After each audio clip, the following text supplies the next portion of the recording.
ఈరోజు స్పెషల్ మొక్కల పులుసు, గుమ్మడికాయ, ఆనపకాయ, తర్వాత ఎర్రదుంపలు, పొల్లగుమ్మిడి, అదేదో దుంప, ఇది చామ దుంపలు ఉడికించి, వీటికి వచ్చేమో కొంచెం అల్లం, అది అల్లం మిక్స్ చేసేసాము. ఇదేమో వర్ణం అంటాము, మసాలా రుబ్బాను. ఒక 2 hours ఎండుమిరపకాయలు, జీలకర్ర, ఆవాలు నానబెట్టి రుబ్బాలి. ఇవన్నీ వేసి ఇంకా చింతపండు, బెల్లము అవన్నీ మన ఇష్టం, తీపికి తగినట్టు వేసుకోవడమే. గుమ్మడికాయలు లాస్ట్లో వేయాలి, లేకపోతే మెత్తగా అయిపోతాయి. ఎండుమిరపకాయలు, ఆవాలు, జీలకర్ర. నేను మినపప్పు, శనగపప్పు చాలా తక్కువ వాడతాను. అంటే మినపప్పు, శనగపప్పు వేస్తే కొంచెం ఐటమ్స్ ఫ్లేవర్ ఉండదు. ఇది ఒకవైపు ఉడుకుతుంది. ఈ టైంలోనే ఉప్పు, పులుపు సరిపోయిందో లేదో చూసుకొని వేసుకోవాలి. అవి వేగిపోయాయి. అల్లం అందులో వేస్తాను. ఈ పచ్చిమిరపకాయలను, కరివేపాకు,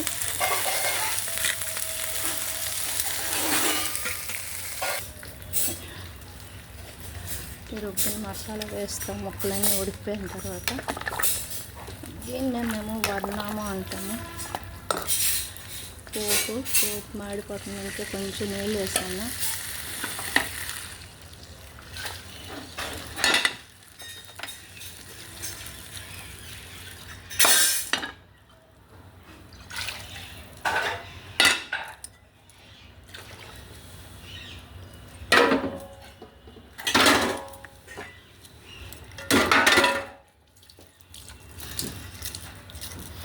ఇక్కడ పక్కనే ఇలా పెట్టుకున్నాను, అడ్జస్ట్ చేసుకున్నాను.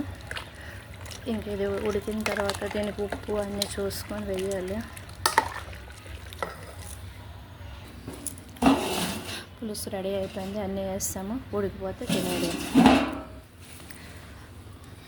ఈరోజు భోగి కాదు, రోజు భోగియే మాకు. చలేస్తుంటే మంట పెట్టేశాను.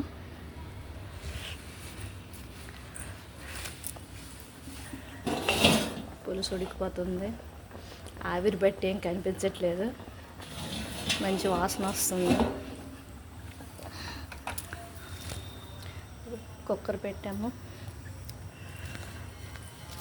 టమాటా చేసింది పెట్టుకేస్తే రెడీ చేసుకుంటే